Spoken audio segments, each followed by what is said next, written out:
नमस्कार बच्चों, स्वागत है आपका एडोस्फीयर चैनल पर। बच्चे आज हम पढ़ेंगे ऋग्वेदिक धार्मिक जीवन। बच्चे एक वीडियो में अपलोड कर चुका हूँ जो पार्ट 4 वीडियो है, यानी ऋग्वेदिक राजनीतिक जीवन के ऊपर है। अगर आपने वो नहीं देखा तो उसे देख लीजिए, नहीं तो इस वीडियो को कंप्लीट करने के बाद उस वीडियो को जरूर देखना। ठीक है, तो स्टार्ट करते हैं ऋग्वेदिक धार्मिक जीवन। तो ऋग्वेदिक आर्य, बच्चे आप जानते हैं कि तो ऋग्वेदिक आर्य थे वो पशुचारण के लिए, यानी पशुचारण के लिए होने वाले स्थानांतरण के कारण प्राकृतिक शक्तियों से अत्यधिक प्रभावित थे।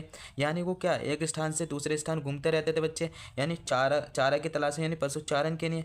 और जब वो घूमते रहते थे एक स्थान से दूसरे स्थान, तो प्राकृतिक शक्तियों से उनका सामना होता था। जब सामना होता था तो वो प्रभावित भी होते थे उससे, है ना। यही कारण है कि बच्चों ऋग्वेद में जितने भी जो प्राकृतिक देवता का उल्लेख आया है वह सभी किसी न किसी प्राकृतिक शक्तियों के ही प्रतीक हैं। जैसे उदाहरण के लिए सूर्य, बच्चे सूर्य, अग्नि, वरुण, मरुत, हवा, ये सब बच्चे क्या हैं, ये प्राकृतिक देवता हैं। ये क्या हैं, प्राकृतिक देवता। आगे चलो तो इन सब का मानवीकरण कर दिया गया था बच्चे, है ना। वैदिक काल के उत्तरार्ध में अगर बात करें तो वेदांग की रचना हुई। वेदांग की क्या हुई, रचना हुई। और वेदांग कितने बच्चे, पूछ लिया जाता है कि वेदांग कितने, 6 वेदांग है। कितने, 6।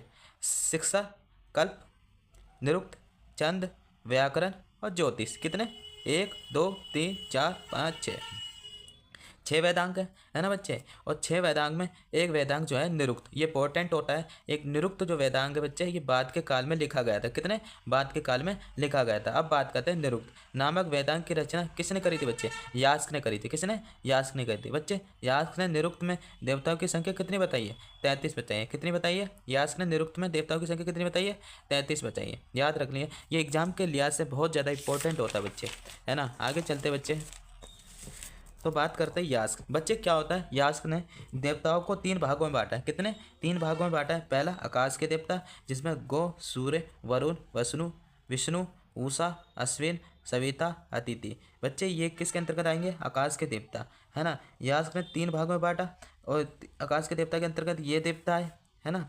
अब बात करते हैं दूसरा, अंतरिक्ष के देवता। अंतरिक्ष के देवता के अंतर्गत कौन, इंद्र, मरुद, वायु, रुद्र, है ना। और तीसरा पृथ्वी के देवता, अग्नि, सोम, बृहस्पति, पृथ्वी, सरस्वती, अर्नियानी। ठीक है, तो ये पृथ्वी के देवता के अंतर्गत आते हैं बच्चे। इनके बारे में मैंने डिटेल से आगे लिख रखा है। ठीक है, तो इनके बारे में भी जानेंगे। ठीक है, कोई भी नहीं छूटेगा, कुछ भी नहीं छूटेगा, और कुछ कन्फ्यूजन आपको बाद में पैदा भी नहीं होगी। ठीक है, जो इस वीडियो को आपने देख लिया, और कुछ पढ़ने की जरूरत भी नहीं पड़ेगी, किताब वगैरह कुछ पढ़ने की जरूरत नहीं पड़ेगी इस वीडियो को देखने के बाद। ठीक है, इन देवताओं में से कुछ महत्वपूर्ण देवता कौन कौन से भाई, इन देवता इस प्रकार है। कुछ महत्वपूर्ण देवता के बारे में पढ़ते हैं, सारे देवता आएंगे महत्वपूर्ण देवता, जिसमें सबसे इंपॉर्टेंट देवता जो होते हैं इंद्र देवता को माना जाता है बच्चे। ऋग्वेदिक आर्य के सबसे महत्वपूर्ण देवता माने जाते हैं। इंद्र युद्ध के देवता भी कहा जाते हैं बच्चे। क्या, इंद्र जो है युद्ध के देवता माने जाते हैं। इंद्र को पुरंदर कहा गया है, अर्थात किलों को ध्वस्त करने वाला, है ना बच्चे। और इंद्र जो है मेघों यानी बादलों को रोककर जल की वर्षा करता है इंद्र, ऐसा माना गया है, ऋग्वेद में लिखा गया है इंद्र के बारे में, है ना बच्चे। अब बात करते हैं ऋग्वेद में बच्चे। ऋग्वेद में कितने सूक्त हैं, 1028 सूक्त हैं। इन सूक्तों में से सबसे सर्वाधिक सूक्त 250 इंद्र देवता को समर्पित करके लिखे गए हैं। कितने, 250 जो सूक्त हैं, 1028 सूक्तों में से 250 जो सूक्त हैं वो इंद्र देवताओं को समर्पित करके लिखे गए हैं बच्चे, है ना। आगे चलते बच्चे। अब आते हैं दूसरा, अग्नि देवता। बच्चे जो अग्नि देवता है इंद्र के बाद दूसरा महत्वपूर्ण देवता यानी अग्नि देवता है ऋग्वेद आर्यों के। ठीक है, सबसे सबसे पहले इंपॉर्टेंट देवता कौन से बच्चे, इंद्र। और दूसरे इंपॉर्टेंट देवता कौन है, अग्नि देवता, इन ऋग्वेद आर्य के ने। इंद्र के बाद दूसरा महत्वपूर्ण देवता अग्नि है ऋग्वेद आर्य के। चलो बच्चे, ऋग्वेद में क्या होता है बच्चे, ऋग्वेद में 1028 सूक्त हैं। 1028 सूक्तों में से 200 सूक्त जो है अग्नि देवता को समर्पित करके लिखे गए हैं। कितने, 200 सूक्त जो है अग्नि देवता को समर्पित करके लिखे गए हैं। और इंद्र के लिए 250 याद रखना, और 200 सूक्त जो है अग्नि देवताओं को लिखे गए हैं, याद रखना। चलो आगे चलते बच्चे। ऋग्वेद का पहला, बच्चे ऋग्वेद का जो पहला मंत्र है, यानी ऋग्वेद का पहला मंत्र अग्नि की स्तुति से प्रारंभ होता है। यानी ऋग्वेद का पहला मंत्र अग्नि की स्तुति से स्टार्ट होता है। बात करते हैं अग्नि। अग्नि यज्ञ में दी गई आहुतियों को देवता तक पहुंचाता था बच्चे। जो आहुति वगैरह दी जाती थी वो अग्नि क्या करता था, देवता तक उस आहुतियों को पहुंचाता था, है ना। अब बात करते हैं इस प्रकार बच्चे, क्या होता है, अग्नि मनुष्य तथा देवताओं के बीच मध्यस्थता का काम करता था, यानी कार्य करता था अग्नि, है ना बच्चे। और बात करते हैं वरुण देवता की। बच्चे जो वरुण देवता है यानी अग्नि के बाद तीसरा महत्वपूर्ण देवता माने जाते हैं वरुण देवता, यानी ऋग्वेद आरोह का वरुण देवता, यानी अग्नि देवता के बाद तीसरे महत्वपूर्ण देवता माने जाते हैं कौन? वरुण देवता। अब बात करते हैं वरुण देवता के बारे में, थोड़ा जान लेते हैं।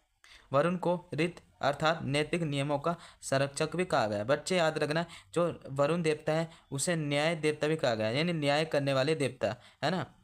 अब बात करते हैं ऋग्वेदिक। ऋग्वेदिक समाज में जो ऋत अर्थात नैतिक नियमों का उल्लंघन करता था, वरुण उसे दंड दिया करते थे, है ना बच्चे। वरुण प्राकृतिक संतुलन की संरक्षक करते थे, यानी प्राकृतिक संतुलन को बनाए रखते थे, यह वरुण का दायित्व हुआ करता था, है ना बच्चे। और याद रखना, न्याय के देवता किसे कहा जाता है? वरुण देवता को, है ना।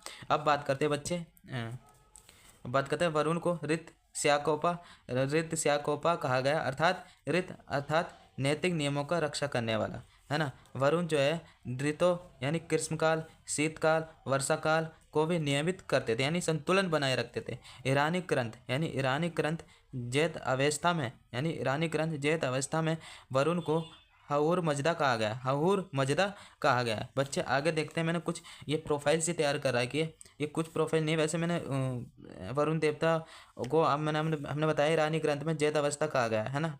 वरुण को हऊर मजदा यानी जैद अवस्था में, देखो ईरानी ग्रंथ में जैद अवस्था है ईरानी ग्रंथ। बच्चे ईरानी ग्रंथ जो है जैद अवस्था, यहाँ पे ऋग्वेद है, और ईरान ग्रंथ में कौन सा? जैद अवस्था में एक वरुण को हऊर मर्जदा कहा गया। बच्चे थोड़ा सा जान लेते हैं वरुण के देवता के बारे में। देखो, जब आर्य जो है मध्य एशिया से भारत की तरफ आ रहे थे, तो आर्य की एक जो सागा है सब संदेह प्रदेश में आती है, यानी उत्तरी मैदान की तरफ प्रवेश कर जाती है। दूसरी जो सागा है वो कहाँ चली जाती है? ईरान की तरफ चली जाती थी। तो भारत में ऋग्वेद की रचना हुई, और जो ईरान की ओर गई सागा उसने किस चीज़ की रचना करी? जैद अवस्था की रचना करी। किस चीज़ की? जैद अवस्था की रचना करी। भारत में जो स्थान ऋग्वेद को प्रधान है यानी प्राप्त हुआ है, वही स्थान जो है ईरान में जैद अवस्था को प्राप्त हुआ। बच्चे जब आर्य भारत की तरफ आए और ईरान की तरफ हुए, उससे पहले वरुण को आर्यों का देवता बना दिया गया। बच्चे यही कारण है कि जब भारत में ऋग्वेद की रचना हुई, वरुण का उल्लेख किया गया, तथा ईरान में जैद अवस्था की रचना हुई तो बच्चे वरुण का उल्लेख किया गया। ईरान में जैद अवस्था में वरुण को आहूर मजदा कहा गया। बच्चे ईरान में वरुण को आहूर मजदा कहा गया, याद रखना, ये इंपॉर्टेंट पॉइंट है और ये क्वेश्चन में यानी एग्जाम में जरूर पूछा जाता है। बच्चे अब बात करते हैं वरुण ही आहूर मजदा, याद रखना, कन्फ्यूजन होने की जरूरत नहीं है। और वह कैसे पता चला? क्योंकि ये बच्चे वरुण के जो रीत अर्थात नैतिक नियम है वही हऊर मजदा के भी है ना। देवता के बारे में, यानी देवता के द्वारा ऋग्वेदिक समाज में एक व्यवस्था कायम की गई थी। बच्चे क्या? अग्नि में आहुति देने से हमारी जो उपासना है यानी विश्वास है, विचार है, और वे देवताओं तक पहुँच रहे हैं। समाज में कोई गलत काम ना करे, समाज में कुछ नियम कानून बने रहे, उनका कोई उल्लंघन ना हो, उसको भयभीत करने के लिए वरुण देवता स्थापित कर दिए गए थे। दो समाज को व्यवस्थित करने के लिए देवताओं का एक ताना वाना कसा गया था, ताकि लोग स्पर्श से डरें और नैतिक नियमों का पालन करें, यानी पाप नहीं करें। अब बात करते हैं बच्चे सोम, यानी सोम देवता की बात कर लेते हैं। बच्चे सोम जो है वनस्पति का देवता माने जाते हैं, यानी ऋग्वेद का जो उल्लेख हुआ है नौवें मंडल में पूरी तरह से सोम देवता को समर्पित है। जो नौवां मंडल है ना ऋग्वेद का, वो पूरी तरह से समर्पित है, वो सोम देवता को समर्पित है। और मैंने बताया सोम देवता जो है वो वनस्पति के देवता माने जाते हैं। अब बात करते हैं बच्चे अश्विन। बच्चे जो अश्विन है यानी अश्विन जो है आरोग्य के चिकित्सक देवता माने जाते हैं। यानी क्या होता है, एक युद्ध में आरोग्य के पैर टूट जाते हैं, तब क्या होता है, अश्विन ने ही आरोग्य की चिकित्सक की थी अर्थात इलाज किया था। अब बच्चे आगे चलते हैं। बच्चे मैं समझता हूँ कि बहुत लॉन्ग वीडियो रहने वाली है, लेकिन बहुत ज़्यादा इंपॉर्टेंट भी है एग्जाम के लिहाज से, इसलिए मैं चाहता तो आधा वीडियो में कवर कर सकता था, मैंने नहीं है, एक ही वीडियो बना देता हूँ ऋग्वेदिक धार्मिक जीवन के ऊपर, तो अच्छा होगा। तो बच्चे चलो गो है ना। ऋग्वेदिक आर्यों के सबसे प्राचीन देवता माने जाते हैं सूर्य जो है विश्व के संरक्षक है, और इन्हें ऋग्वेद में तेज दौड़ते हुए घोड़े के रूप में प्रदर्शित या दिखाया गया है। अब बात करते हैं मित्र। उगता हुआ सूर्य जो है उसे मित्र कहा गया है। और उषा की बात करते हैं बच्चे, सूर्य उदय के ठीक पहले की पहला को उषा कहा जाता है। अब बच्चे बात करते हैं सविता। सूर्य उदय के बाद जो है आसमान में चढ़ता हुआ सूरज को सविता कहा गया है। अब ऋग्वेद में बात करते हैं, ऋग्वेद में प्रसिद्ध गायत्री मंत्र को, जो गायत्री मंत्र है प्रसिद्ध जो गायत्री मंत्र है ऋग्वेद में, बच्चे को सविता देवी को समर्पित है। किसको? सविता देवी को समर्पित है। बच्चे बात करते हैं रुद्र। बच्चे रुद्र जो है शिव के प्रारंभिक रूप है, यानी क्रोधित स्वभाव के हैं।